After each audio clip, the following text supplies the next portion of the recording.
Dozens of Ukrainian prisoners of war appear to have been killed in a missile strike that destroyed a prison building on the front line of the conflict. This report contains graphic content of the incident. The Russian and Ukrainian governments are accusing each other of carrying out the attack, which happened in the town of Olenivka. It's part of the Donetsk region held by separatists. Reuters journalists saw charred human remains at the scene and shell fragments laid out on a bench, although it wasn't immediately possible to find any identifying markings on the fragments, nor was it clear where the fragments were collected.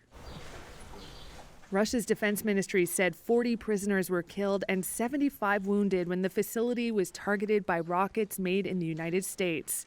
That's according to Russian news agencies.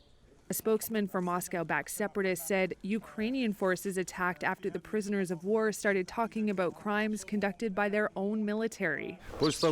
After the Ukrainian captives started sharing the information on the crimes they committed following the orders of their commanders, and those commanders received the orders from Kyiv, the political leadership of Ukraine decided to use US-produced multiple-launch rocket systems, HIMARS, to carry out a strike here to veil the crimes that the Ukrainian captives started talking about.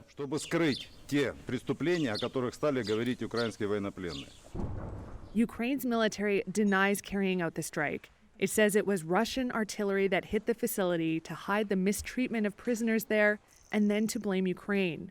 Ukraine's foreign minister is calling it a war crime. There was no way for Reuters to immediately verify either version of events.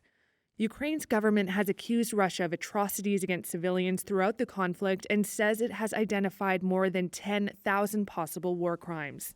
Moscow denies involvement in war crimes and accuses Ukraine of staging them.